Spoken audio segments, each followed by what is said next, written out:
दोस्तों, अगर 7 मई को अचानक से कोई तेज और डरावनी सायरन की आवाजें सुनाई दे तो घबराइएगा मत, क्योंकि ये कोई आपात स्थिति नहीं है बल्कि एक मॉक ड्रिल यानी कि युद्ध जैसी स्थिति की तैयारी का अभ्यास है।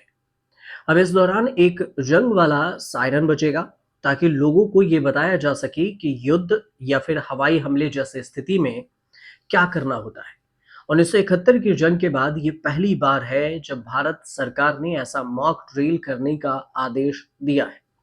भारत और पाकिस्तान के बीच में टेंशन है, तो इसके बीच में आपको ये जानना ज़रूरी है कि ये सायरन आखिर क्या होता है, कहाँ लगाए जाते हैं और इसकी आवाज़ कैसी होती है, कितनी दूरी तक सुनाई देती है और जब ये बजता है तो लोगों को क्या करना चाहिए। यहाँ पर आपको इन तमाम सवालों का जवाब एक-एक कर बताते हैं। ध्यान से सुनिएगा एक-एक सवाल। सबसे पहला कि जंग वाला सायरन लगाया कहाँ जाता है? तो ये सायरन आमतौर पर जो प्रशासनिक भवन है, जैसे कि पुलिस मुख्यालय है या फिर फायर एक्सटेंशन है, सैन्य ठिकाने हैं जो सैनिकों के ठिकाने हैं, शहर के भीड़-भाड़ वाले इलाके हैं, उसकी ऊंचाई पर ये सायरन लगाए जाते हैं। इसका मकसद होता है कि सायरन की आवाज ज्यादा से ज्यादा दूर तक पहुंचाना होता है।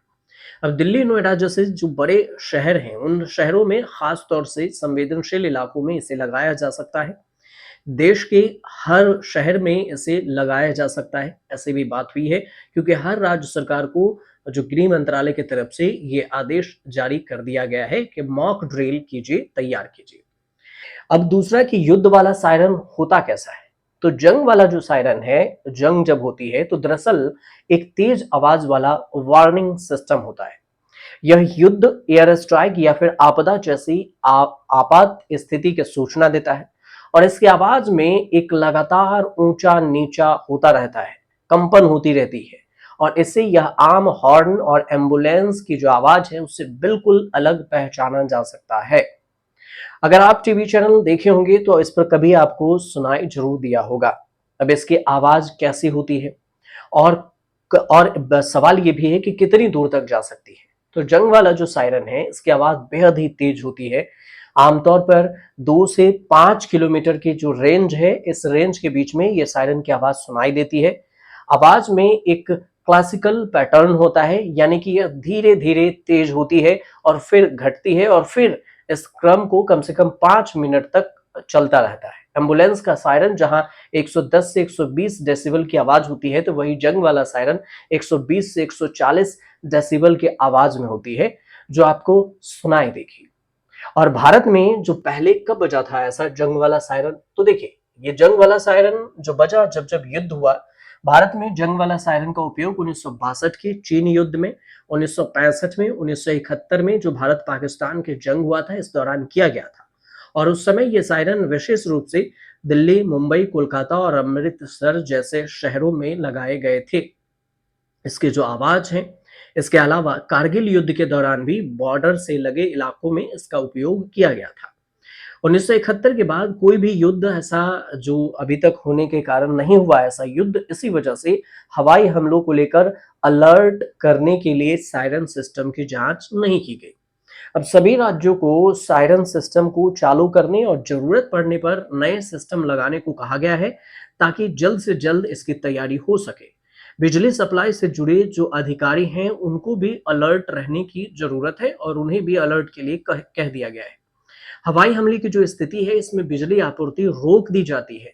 तत्काल ब्लैकआउट सामान्य बात है, लेकिन इसके लिए बिजली सप्लाई से जुड़े जो अधिकारी हैं, उनको तैयार रहना जरूरी होता है, ताकि बिजली में ब्लैकआउट किया जा सके।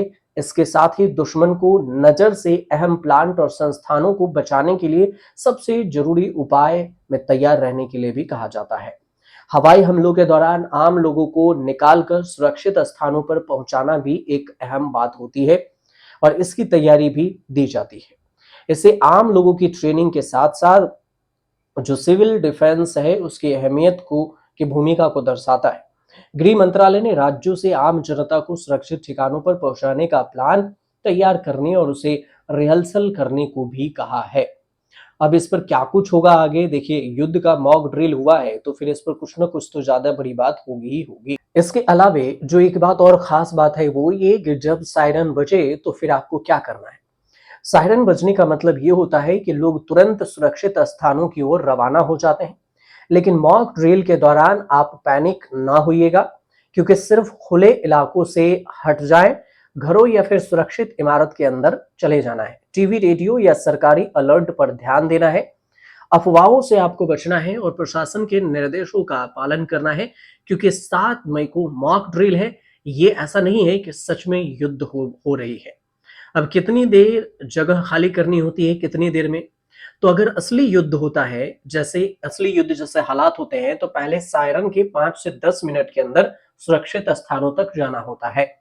और यही कारण है कि मॉक ड्रिल की मदद से लोगों को यह सिखाया जाता है कि कैसे जल्दी और शांतिपूर्ण आप बाहर निकल सकते हैं और सुरक्षित स्थानों पर जा सकते हैं।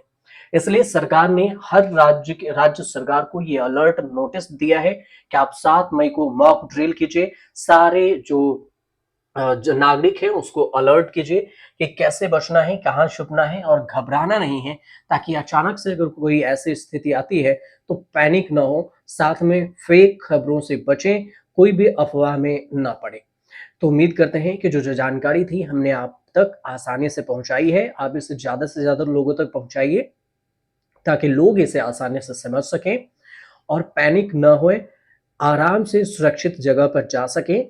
क्योंकि भारत और पाकिस्तान के बीच में जो हालात बन रहे हैं, उससे ऐसा लगता है कि कभी भी किसी भी वक्त दोनों देशों के बीच में युद्ध हो सकती है। फिलहाल मॉक ड्रिल की तैयारी है, तो ये असली चीज तो नहीं है, लेकिन मॉक ड्रिल से ट्रेनिंग जरूर आपको मिल जाएगी। और जानकारी सही लगी तो हमारे चैनल से जुड़िए, सब्सक्राइब कीजिए, शेयर कीजिए और कमेंट जरूर कीजिएगा।